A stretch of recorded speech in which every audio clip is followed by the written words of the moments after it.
Welcome back to another build video where today I present to you the T-Crashing Cowboy Titan, where you're going to be able to rip approximately 5 supers per DPS phase and top the DPS leaderboards, whether you're playing with your clannies, your friends, anyone on LFG. You're going to be the top number on that thing every single time and be looking like an absolute stud. Now, in this build video, I apologize for my voice. I am extremely sick, and to compensate for you having to listen to my sick voice in this build video, I'm going to be giving away 2 emblems with this build. The first emblem I'm going to give away to one random lucky person who downloads the Opera GX browser using the link in the description below. It's a huge help and huge support to the channel, and it's a fantastic browser. All you have to do is leave a comment down below after you have downloaded it, and I will pick one lucky random person who does so to win the emblem. The other emblem that we're going to be giving away will be hidden somewhere in the video, so just keep your eyes peeled as you're watching this build, and the first person to find it and redeem it, it will be theirs. Now, this is actually one of the simplest and easiest to construct builds in the game at the current moment. The number one thing that you care about, which should be to the surprise of no one, is maxing out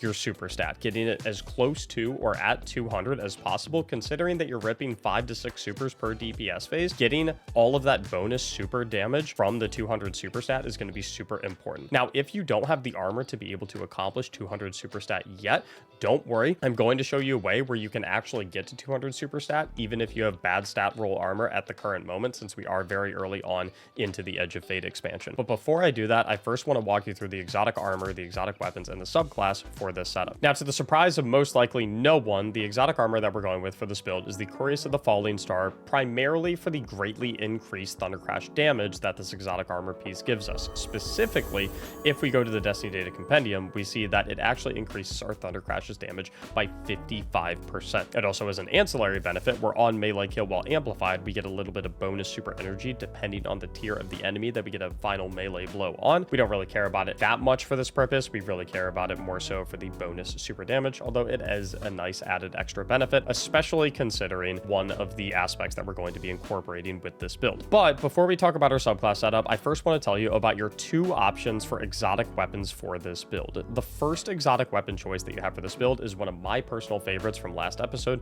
the Barodiad submachine gun. Now, I understand that a lot of people might not have this exotic submachine gun, or might not have all of the craftable perks and traits and catalysts on it, considering that there weren't a crazy amount of people playing last episode, so a lot of people might have missed out on this. So for those people, don't worry. I have another exotic weapon recommendation that is also extremely spectacular for this build. But for those who do have access to the Barodiad, we're going to craft it specifically with hammer-forged rifling, appended mag. We're going to go with Taken Ambition, where blight generated increases the longer this weapon remains on a target. Considering that this build is all about boss DPS, we're going to be spraying the exact same target, a single target, for a very extended period of time. This is going to be much better for getting those blighted seekers going. We're going to go Textured Grip, and then we're going to go Target Lock. Damage increases the longer this weapon remains on target, which makes sense because we're just firing straight on a single particular boss. Then the key thing with Barodiad here that's going to help us so much with super energy generation is Panic Response, where this weapon generates blight as it deals damage, even more blight from Taking Ambition for remaining on a single target, and reloading the weapon will convert stored blight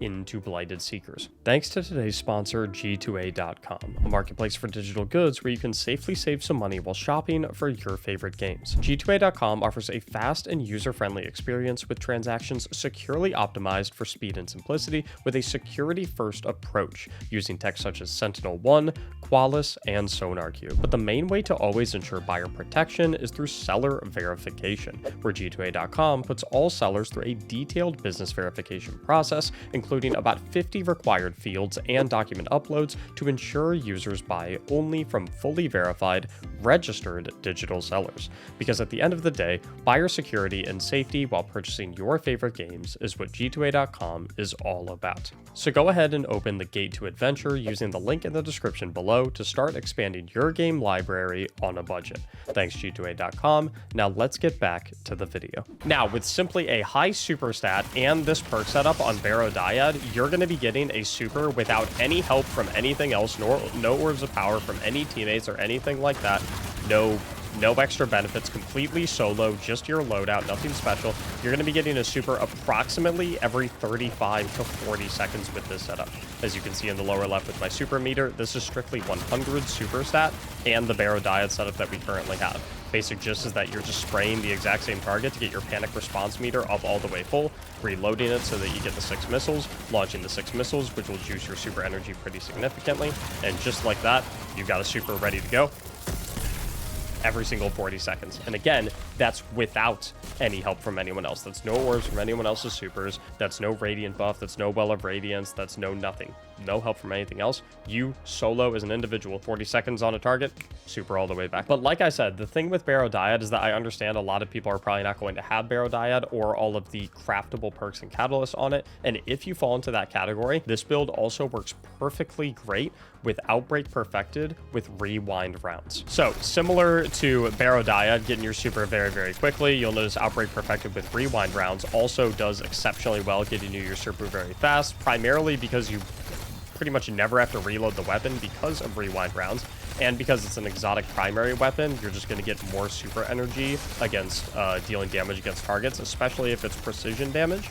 So what's funny about Outbreak Perfected is it actually gives your super back a little bit more quickly than Barrow Dyad, but the reason that I like Barrow Dyad a little bit better for this build is because, one, I believe Barrow Dyad is a little bit more overall damage, and I'll give you a second reason once we get a little bit deeper into the build video. But again, super every like 35, 40 seconds. It's very, very quick. Now, before I talk about why we like Barrow Dyad a little bit more than Outbreak Perfected, or at least I personally do, let me first talk about our subclass setup. We are going to be on Prismatic Titan for this build. Now, before we talk about the specific selections for our subclass, I do want to talk about why I went Prismatic Titan over Pure Arc Titan, as many might think that Pure Arc Titan might be the better choice for this build because you get Bolt Charge with your Rally Barricades through Storm's Keep, which might lend to faster supers. I tested this build both with Prismatic and with Arc in the firing range and didn't really notice a big difference between how quickly I was getting my supers on either version, but I do like Prismatic Titan a lot better, specifically for the Facet of Courage fragment, where your Arc, Solar, and Void abilities deal increased damage to targets afflicted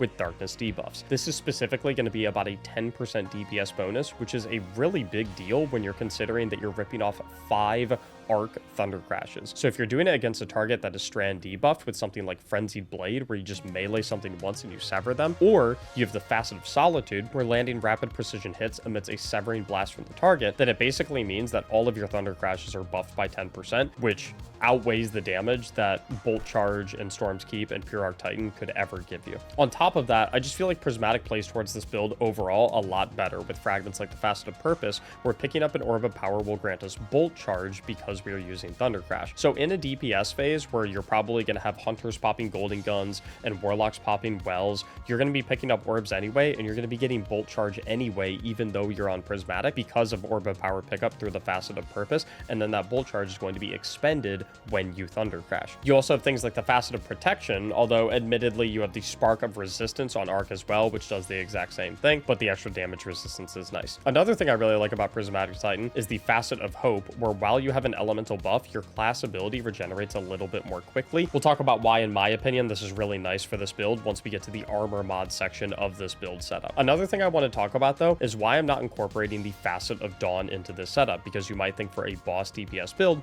the Facet of Dawn, which gives Radiant to your weapons and gives you bonus weapon damage, is going to be something that would be really, really nice for this build. And I don't think it's necessarily a bad thing to use the Facet of Dawn in this build. In fact, if you feel like you're okay on survivability, you could lose the Facet of Protection and use the Facet of Dawn instead. However, I feel that in most DPS phases, you're probably always going to have a Warlock that's going to be dropping a Well of Radiance, which means that the Facet of Dawn isn't really doing anything for you. So if you're in a raid situation where you do have a Warlock and they have a Well of Radiance that you have access to, then you don't really need the Facet of Dawn and you can just run something like the Facet of Protection. If, however, you're playing solo or you're playing with a team that isn't running a Well Warlock, then I could see a justification to use the Facet of Dawn instead of the Facet of Protection, with the understanding that you will be a little bit more squishy. As far as the rest of our subclass setup, we're going to be going with Rally Barricade, primarily due to the fact that while we are blasting enemies behind this, we get increased weapon reload speed, which is really nice for quickly reloading our Barrow Dyad or our Outbreak Perfected, so we can have maximum shooting uptime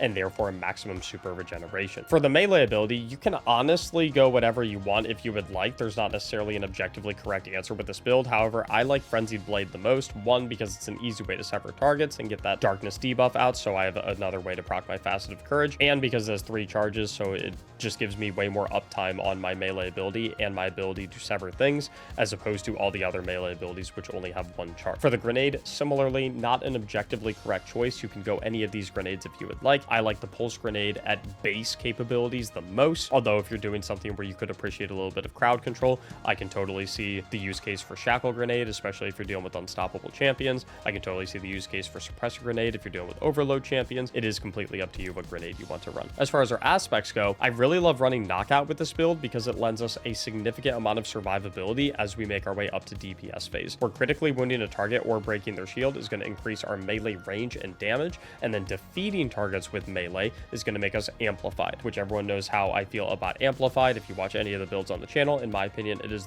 one of the most overpowered buffs in the entire game, sitting up there right next to Devour, who literally turns enemies into Star Wars stormtroopers. They cannot hit you if you are amplified. The other aspect, it is kind of dealer's choice. The reason I'm not going Consecration here is because Consecration melee just isn't really what this build is built around, and because Consecration only gives us 2 fragment slots, whereas the other aspect choices that we have, Diamond Lance, Unbreakable, and Dranger's Lash, all give us 3 fragment slots. You could, I suppose, get away with losing the faster protection and just running these 4, but again, I don't really see a use case for Consecration spam with this build because it's just not really what the build is built to do. It's built to Thunder Crash spam, not Consecration spam. I personally like Diamond Lance the most, and I think it pairs very well with triple charges on Frenzied Blade, because defeating targets with abilities is what's going to create the Stasis Lance, and so having 3 charges of Frenzied Blade just gives us more uptime on having abilities to be able to create those lances, and lances are actually extremely strong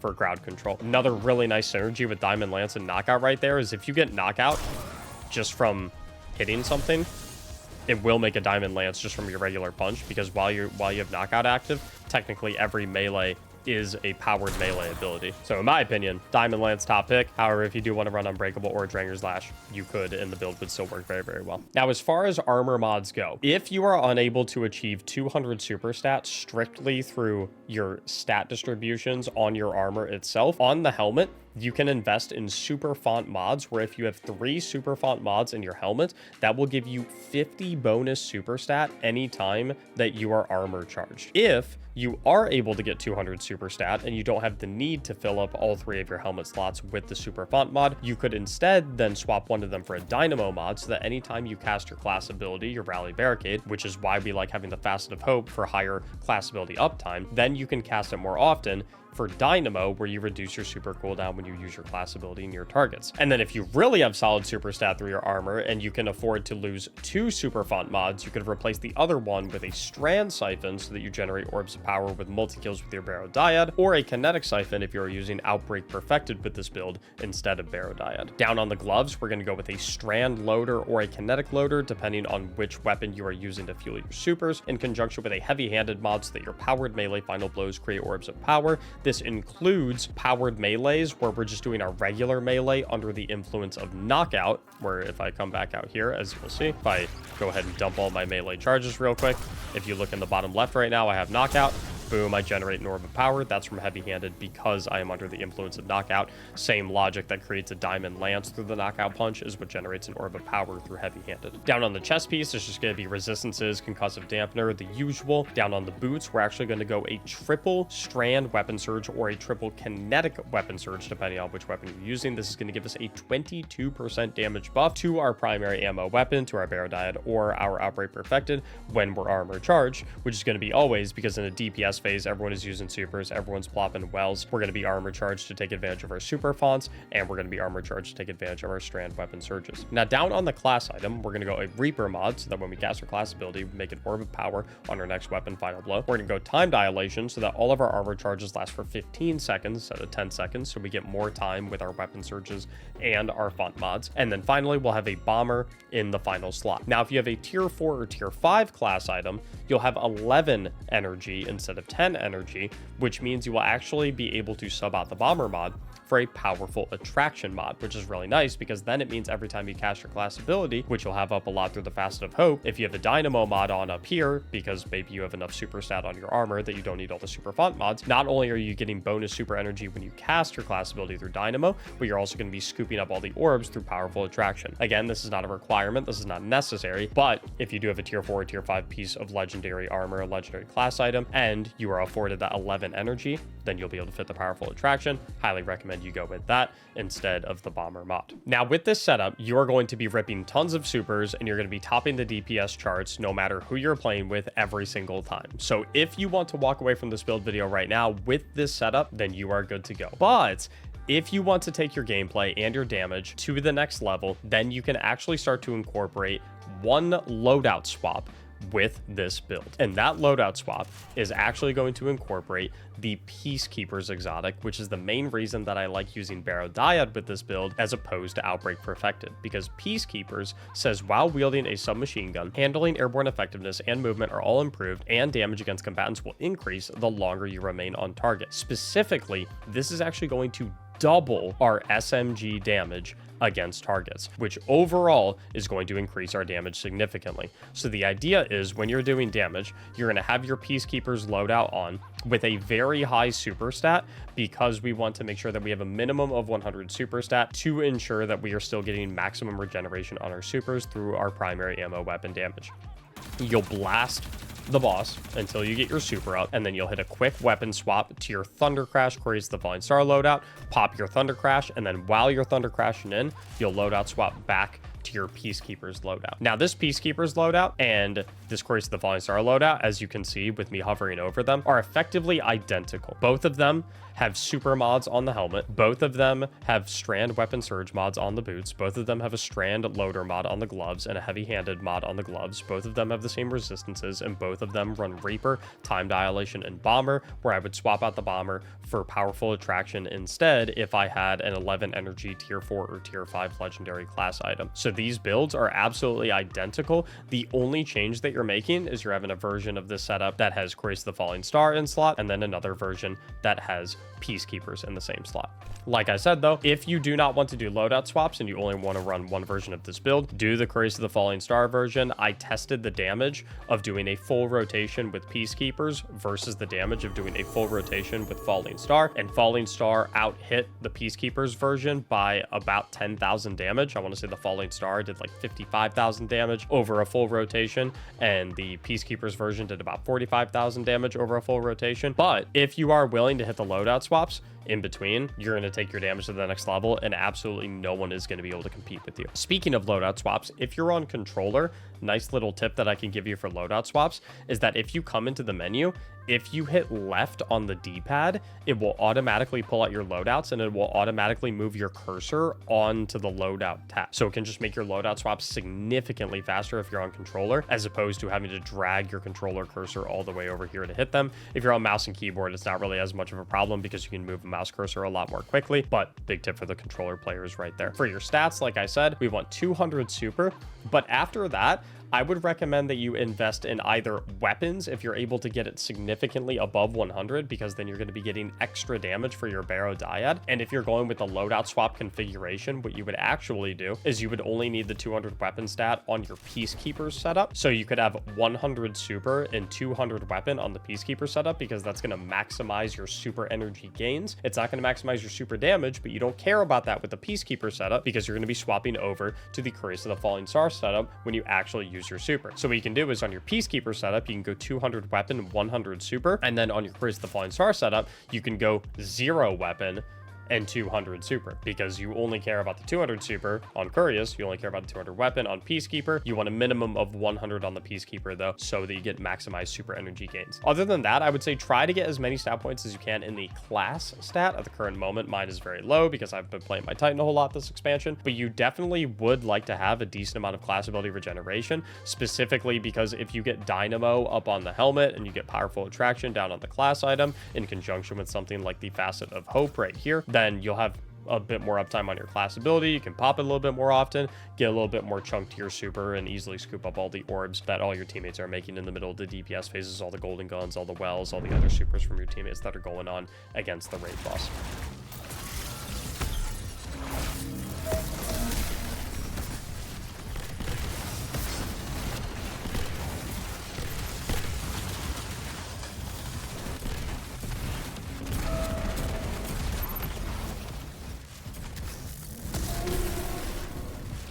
Oh yeah. Oh, we're juicing now.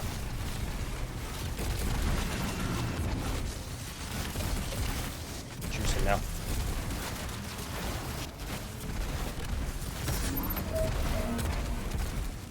This is number 3, I think.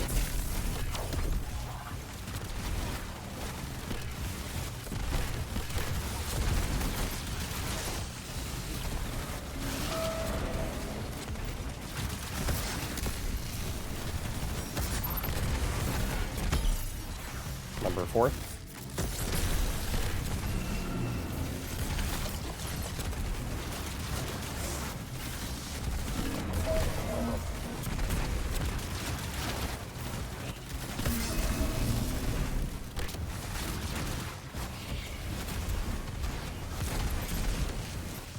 No. No! I messed up my swaps!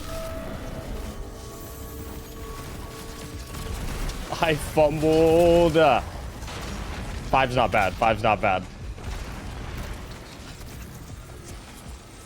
No way. No way. No way. No way. I just saved that.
Smoke it!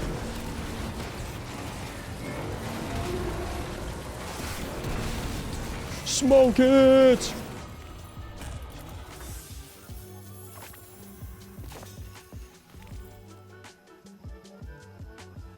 Oh my. Oh my. So I hope you enjoyed this build video. Once again, I do apologize for my voice. I wish I wasn't sick, but you know, it is what it is, but that's not going to stop me from giving you guys the builds. Once again, check out the sponsor stuff link down in the description below. I would very much appreciate your support. Make sure to like the video if you enjoyed it. Make sure to subscribe to the channel if you want to see future builds. Thank you so much for watching, and as always, have a great day.